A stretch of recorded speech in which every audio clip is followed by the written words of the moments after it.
Here we go again. Less than 10 years ago, the Vision Jet set the standard for an entirely new category: personal jet travel. Since then, our team has innovated relentlessly, reaching further to extend the capabilities of the world's best-selling jet. What actually happens when a jet's engine fails over open water, or the pilot suddenly can't fly? On most aircraft, the honest answer used to be, nothing good. These 6 jets were engineered specifically to give a better answer: a parachute that lowers the entire aircraft to the ground. A jet that can land itself, completely unassisted. Engines mounted somewhere engineers spent a century insisting would never work. Let's discuss exactly how 6 private jets turn scenarios that should be fatal into ones they're built to survive. Number 1. Cirrus Vision Jet SF-50. Most aircraft emergencies are handled by a pilot making split-second decisions. The Cirrus Vision Jet SF-50 offers something almost no other jet in the sky does: a backup plan that requires no piloting skill at all. It's called the Cirrus Airframe Parachute System, or CAPS, and the idea is disarmingly simple. Pull a single red handle in the cabin, and a solid fuel rocket fires a massive parachute out of the top of the fuselage, lowering the entire aircraft, not an ejection seat, the whole airplane, engine and all, gently down to the ground. It was originally developed for Cirrus's piston engine planes, where it's already credited with saving hundreds of lives, and Cirrus became the first manufacturer to certify the same idea on a jet. Why does that matter so much on something as fast and complex as a jet?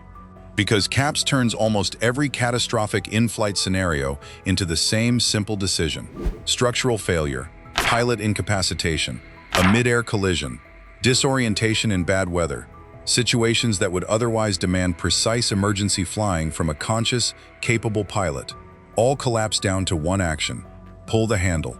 Even a passenger with zero flight training could theoretically activate it. It isn't a gentle landing by any means. Deploying CAPS means writing off the airframe and accepting a hard, controlled impact under canopy. But a hard landing under a parachute is a survivable event.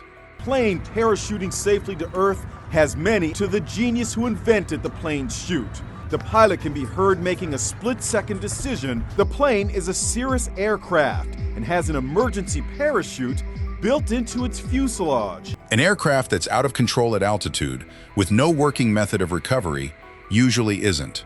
That trade-off is exactly the point. Cirrus has been refining the system since it first appeared on its piston aircraft in the late 1990s, and the company tracks every real-world deployment closely. Across the piston fleet alone, CAPS pulls have resulted in survival rates dramatically higher than comparable emergencies in aircraft without a parachute option. Pilots who lost engine power over water, who became spatially disoriented in cloud with no visual reference, who suffered structural damage mid-flight, all walked away because the decision tree collapsed down to a single handle rather than a series of split-second maneuvers under extreme stress. Bringing that same philosophy to a jet meant re-engineering the entire parachute and rocket system to handle a heavier airframe and much higher deployment speeds. But the underlying logic never changed. Give every occupant, not just a highly trained pilot, one clear action that ends the emergency. There's also a psychological dimension to CAPS that Cirrus discovered almost by accident. Pilots who fly aircraft equipped with the system report making noticeably different decisions in marginal weather than pilots flying otherwise identical aircraft without it. Not because they're being reckless, but because knowing a survivable last resort exists changes how much risk a pilot is willing to accept before turning back or diverting. Aviation safety researchers have studied this effect directly, and the consensus is that the parachute doesn't just save lives in the moment it's pulled. It appears to change pilot behavior throughout the entire flight, in ways that reduce how often that handle needs pulling in the first place. Number 2. Piper M600/SLS. What happens if the person flying the plane simply can't anymore? A medical emergency, a stroke, sudden incapacitation at altitude. For decades, that scenario had no real answer beyond hoping a passenger happened to be a pilot too. The Piper M600S SLS. The Piper M600 SLS was the first aircraft certified by the FAA with Garmin Autoland. It's a system that's designed to automatically land the aircraft in a pilot incapacitation scenario. Change that in 2020. becoming the first general aviation aircraft in history certified with a system that can land itself. The system is Garmin Autoland, and it does something that sounds almost like science fiction until you see how methodically it actually works. Press a single dedicated button, or let the system detect the emergency on its own, and the aircraft calculates the nearest suitable airport, factoring in weather, terrain, and fuel range, flies itself there, communicates its intentions to air traffic control automatically over the radio, configures the landing gear and flaps, and touches down without a single human input required. It isn't a gimmick bolted onto an existing autopilot. Garmin built an entire safety architecture around it, including emergency descent mode, which automatically brings the aircraft down to breathable altitude if it detects the cabin has lost pressurization and the people on board aren't responding. The achievement was significant enough that Garmin Autoland won the Collier Trophy in 2021, aviation's highest honor, awarded for the single greatest achievement in aeronautics that year, an award previously given to breakthroughs like the first supersonic flight and the Apollo 11 mission itself. What makes Autoland genuinely remarkable from an engineering standpoint isn't just that it can fly and land the aircraft, it's that it has to communicate that decision to everyone around it in real time. Once activated, the system begins broadcasting its intentions over the radio automatically, announcing to air traffic control and nearby traffic exactly what it's doing and where it intends to land, using the same kind of phraseology a human pilot would use. Inside the cabin, passengers see clear on-screen instructions explaining what's happening and confirming the aircraft is under control, specifically designed to keep panic from compounding an already frightening situation. Garmin engineers reportedly spent as much development time on that communication and passenger guidance layer as they did on the flight control logic itself, because a system that lands the plane perfectly but leaves everyone aboard terrified and confused hasn't fully solved the problem it set out to solve. It's worth remembering just how narrow the alternative used to be. Before Autoland existed, the honest answer to what happens if the pilot is incapacitated in a single pilot aircraft was, in most cases, nothing good. A passenger might get lucky with radio guidance from air traffic control talking them through a rough landing, an outcome that depended heavily on that passenger's composure, the weather, and pure chance. Autoland replaced a scenario that depended on luck with one that depends on tested, certified engineering, which is precisely the kind of shift that earns an award normally reserved for the biggest leaps in aviation history. Since that first certification, the same technology has spread to the Cirrus Vision Jet, the Daher TBM 940, and eventually the Embraer Phenom 300, meaning a scenario that used to be an almost certain fatality for everyone on board now has a real, tested, working answer, sitting in the avionics of jets flying every single day. The FAA didn't hand out that certification lightly either. Autoland had to prove it could handle the full decision tree a human pilot would face, choosing between multiple candidate airports if the nearest one had unsuitable weather or a runway too short for the aircraft's weight, managing the descent profile to avoid terrain the system had never been told about explicitly, and handling the entire approach and touchdown without ever exceeding the aircraft's structural limits. It took years of testing across thousands of simulated scenarios before regulators were satisfied the system would make consistently sound decisions with nobody left to double-check its work. Number 3. Honda Jet HA420. For nearly the entire history of business jets, engineers followed the same unwritten rule: mount the engines at the rear of the fuselage, because putting anything on top of the wing would ruin the smooth airflow a jet needs to fly efficiently. Honda's aeronautical engineer, Michimasa Fujino, looked at that rule and decided it was wrong. The result is the over-the-wing engine mount, or OTWEM, the Honda jet's signature design, and the reason it looks unlike almost any other jet in the sky. To try out the Honda Jet. It goes for about $5 million US. It was modeled on a Ferragamo stiletto. The Japanese designer, Mr. Fujimo, made some doodles back in the 1980s based on that design. By precisely shaping the engine pylon and positioning the nacelle above the wing rather than below or behind it, Honda's team found they could actually reduce drag at high speed rather than increase it, because the wing shields the engine from some of the airflow that would otherwise create shockwaves and turbulence near the fuselage. The safety case for this design goes beyond aerodynamics, though. Because the engines sit above and forward of the wing rather than slung underneath it or bolted to the tail, they gain far more clearance from the ground in scenarios that would badly damage a conventional jet. A collapsed landing gear, a hard off-runway landing, or a water ditching all become survivable events. An OTWEM-equipped aircraft is far less likely to have its engines torn off or flooded during. Removing the traditional engine support structure from inside the fuselage also freed up cabin space, meaning the safety-driven design decision doubled as one of the Honda jet's most marketed comfort features. It's a rare case in aviation engineering where the safer option and the more efficient option turned out to be exactly the same choice, which is part of why the Honda jet has been the best-selling light jet in its class for multiple years running. Fujino's own account of the breakthrough has become something of an aviation legend in its own right. Convinced conventional wisdom was wrong, but unable to find paper at the moment the idea struck him, he sketched his first concept for the over-the-wing layout on the torn-off cover of a calendar in the middle of the night. What followed was years of wind tunnel testing and theoretical analysis to prove a placement most of the industry had already written off as aerodynamically impossible could actually work, and specifically, that it wouldn't compromise the aircraft's stall characteristics, one of the most safety-critical properties any wing design has to get right. The eventual patent covering the design specifically cites the improved engine clearance during emergency situations, like a collapsed landing gear or a water ditching, as one of the configuration's core safety benefits, not just an aerodynamic curiosity. The stall testing alone took years to satisfy regulators, because the engine nacelles sit directly above the wing rather than well clear of it. Honda's engineers had to prove through both wind tunnel modeling and real flight testing that the airflow disruption near stall speed wouldn't create dangerous or unpredictable handling characteristics, the exact concern that had discouraged the entire industry from trying this layout in the first place. The data ultimately showed the opposite of what conventional wisdom predicted.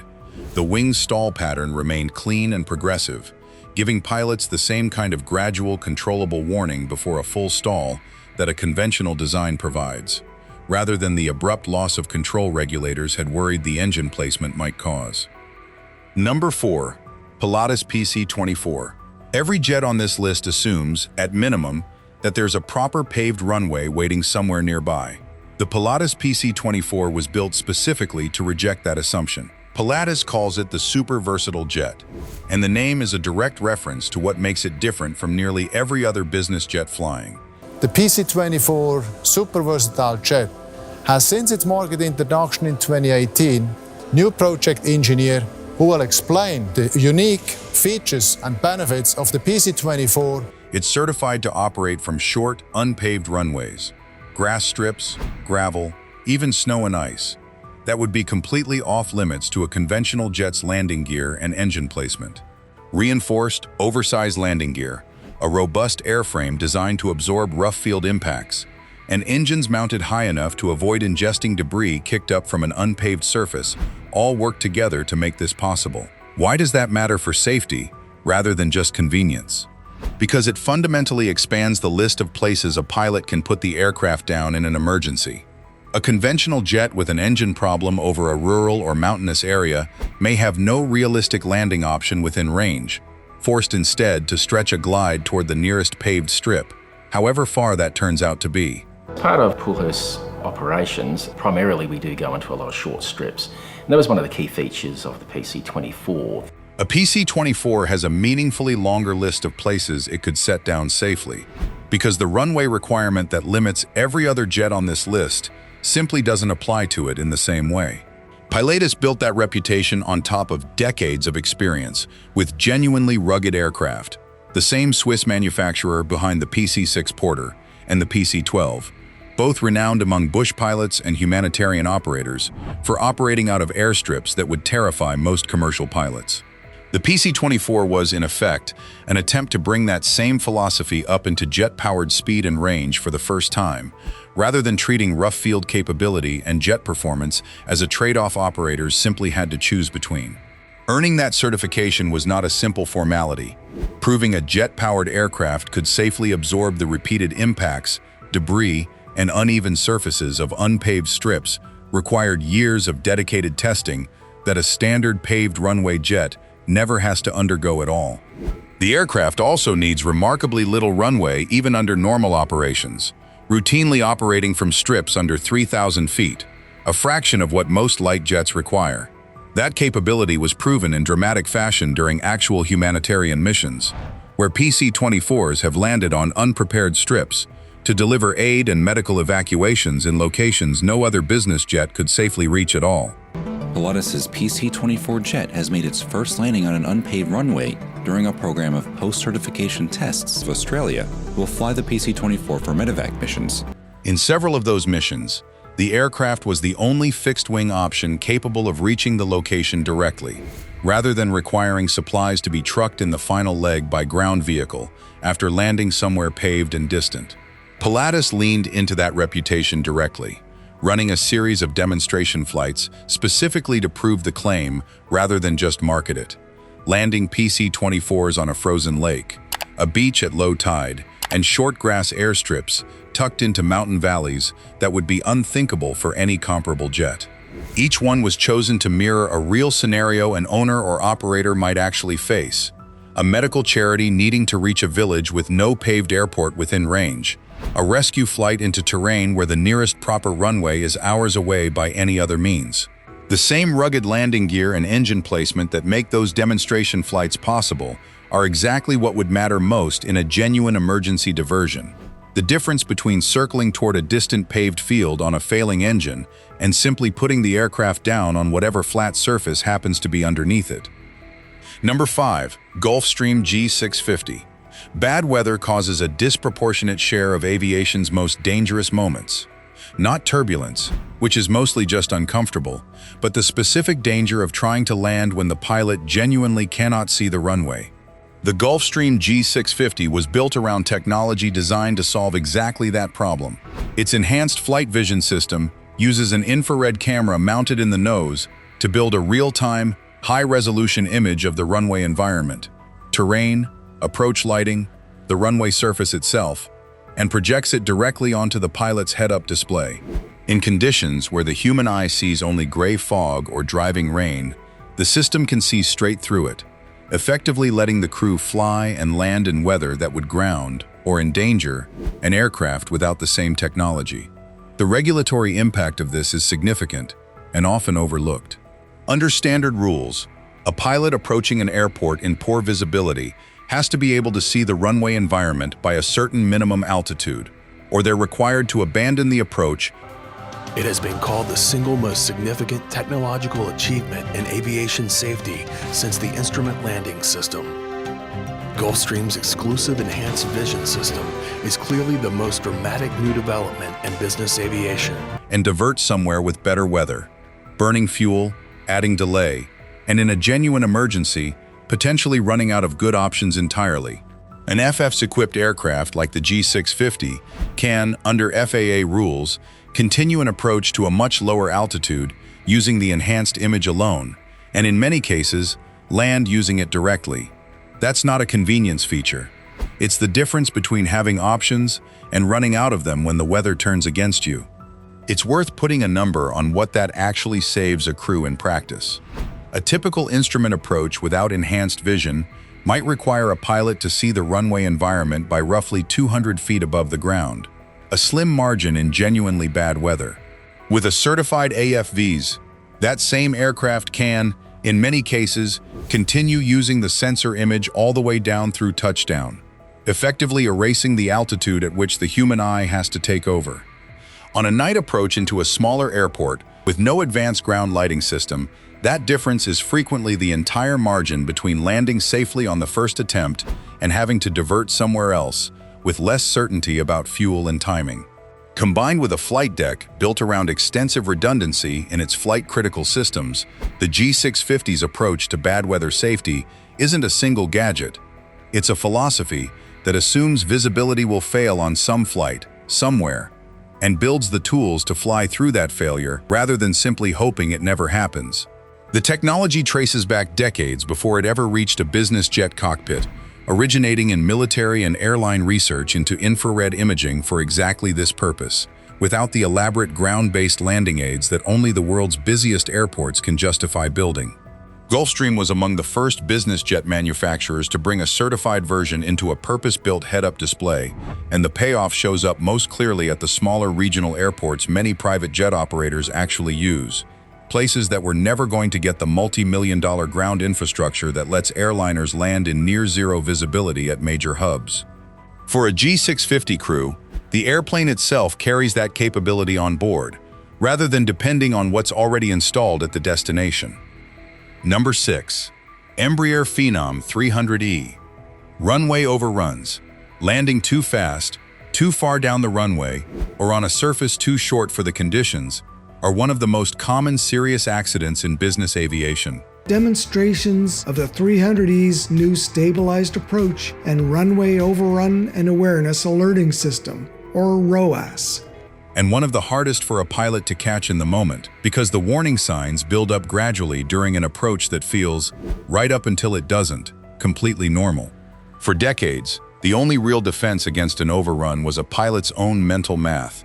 Standard training teaches crews to check speed, altitude, and configuration against a series of gates on approach. Rules of thumb meant to catch a bad trend before it becomes unrecoverable. That works most of the time, but it depends on a human brain doing continuous arithmetic under pressure, on a runway whose actual condition, wet, coated in rubber, layered with ice, a pilot often can't fully judge from the air. Studies of runway excursion accidents repeatedly find the same pattern. Pilots systematically underestimate how much runway they actually need once real-world conditions are factored in. And by the time the aircraft is rolling too fast, there is often very little time left to react. Embraer's answer is the Runway Overrun Awareness and Alerting System, or ROAS, the first system of its kind in business aviation when it was introduced, and still a rare feature even now. It works like an additional crew member who never gets distracted, continuously calculating the aircraft's total energy state, its speed, its distance from the threshold, and the actual runway available, cross-referencing all of it in real time against current weather and surface conditions. Why frame it as energy state rather than simply speed or altitude? Because a heavy aircraft carrying too much speed, too much altitude, or too much weight for the runway ahead is really carrying too much total energy to dissipate safely in the distance remaining, and that number shifts constantly through an approach, in ways a pilot glancing at individual instruments can miss. ROAS collapses those separate numbers into one continuously updated picture, precisely what a human working from memorized rules of thumb struggles to do under time pressure. If the numbers stop adding up, if the approach is coming in too fast, too high, or too long for the runway that's actually there, ROAS doesn't wait for the pilot to notice. It issues a clear, specific alert well before the point where a go-around becomes difficult, giving the crew time to correct the approach or abandon the landing entirely while there's still runway left to work with. It's a quiet system, invisible on a normal flight, and exactly the kind of technology that only becomes visible the one time it prevents an accident nobody outside the cockpit ever hears about. That timing is the entire design philosophy. A warning that fires during landing rollout, once the aircraft is already committed, is close to useless. ROAS speaks up earlier, while a go-around is still the easy, low-drama option rather than a desperate maneuver. Getting that timing right took extensive testing against real approach data, because an alert that fires too early trains pilots to ignore it, and one that fires too late has already missed its only useful window.